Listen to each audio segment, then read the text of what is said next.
Bon, pardon. Juste un mot de Guillaume Brossard, ça fait un moment qu'il vous suit. Dire un mot là-dessus. Suite à l'explosion de la rumeur donc, sur Internet, on vous a contacté, vous Thierry Messant et le responsable du site asile.org, Raphaël Messant, et on vous a posé quelques questions. Une des réponses de la part de Raphaël Messant a été celle-ci. Pour répondre à toutes les questions que pose l'événement du 11 septembre, il faudrait des milliers d'enquêteurs indépendants qui travailleraient d'arrache-pied pendant des mois ou des années. Aujourd'hui, nous ne sommes qu'une petite équipe à chercher à comprendre cet événement au-delà de la version officielle. Je voudrais savoir comment vous avez fait pour rédiger un livre expliquant tout, alors que d'un autre côté, vous dites qu'il faudrait des milliers de Je rappelle travailleurs. simplement qu'il s'agit. Cette réponse a été apportée par votre fils qui s'occupe du site internet. Voilà. Mais alors, on comprenne bien qui vous citez. Je cite, hein, mais bien sûr, mais le livre est un ensemble de questions. Le livre est un ensemble de questions, pas de réponses, il n'y a pas de complot là-dedans. Le livre est un ensemble de questions, des questions qui se font. Vous savez bien et que c'est un choix toutes vos que nous questions avons n'arrêtent pas fait. d'apporter des réponses. Attendez.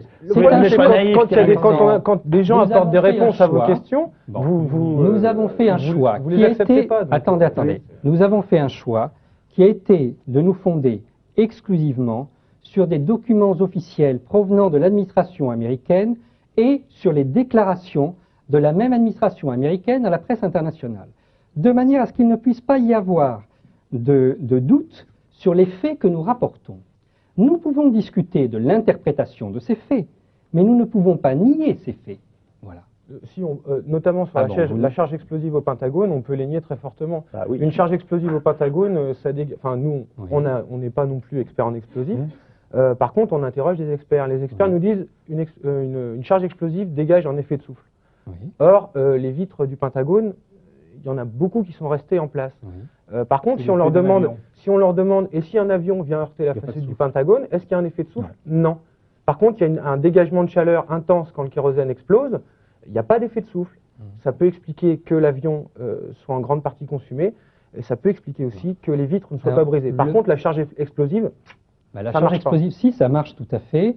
Vous avez justement sur le serveur du Pentagone, on vous explique comment c'est. D'ailleurs, le fabricant de ces vitres s'en félicite, il explique leur degré de résistance, etc. Et ça peut coller dans cette chose-là. Et là, le type de charge, puisque vous voulez savoir, c'est environ 1,5 tonne d'exolite. Alors, Serge, ça fait un moment que vous voulez intervenir. Oui, parce que bon, vous parlez des... On est à 3 minutes de la fin de cette émission, en tout cas première partie. Vous parlez de l'attitude des États-Unis sur cet accident. Moi, je parlerai de l'attitude que nous, on a retrouvée des États-Unis sur le TW800.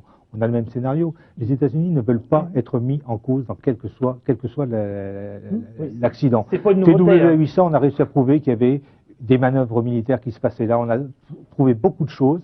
Et les autorités nous disent non. Donc je pense que vous n'êtes quand même pas un perdant de l'année non plus. Vous savez pertinemment que les Américains ne reconnaîtront jamais ils ne reconnaîtront s'ils sont en tort. Oui, ça, tout à fait. Donc, les arguments que vous développez... Non, mais attendez. Aux États-Unis, quand Bob Woodward a fait l'investigation sur le Watergate, au début, tout le monde le prenait pour un fou. À la fin, on a reconnu que l'affaire du Watergate existait, que ça n'était pas du complotisme, mais c'était une réalité. Et à la fin, le président des États-Unis a été obligé de démissionner.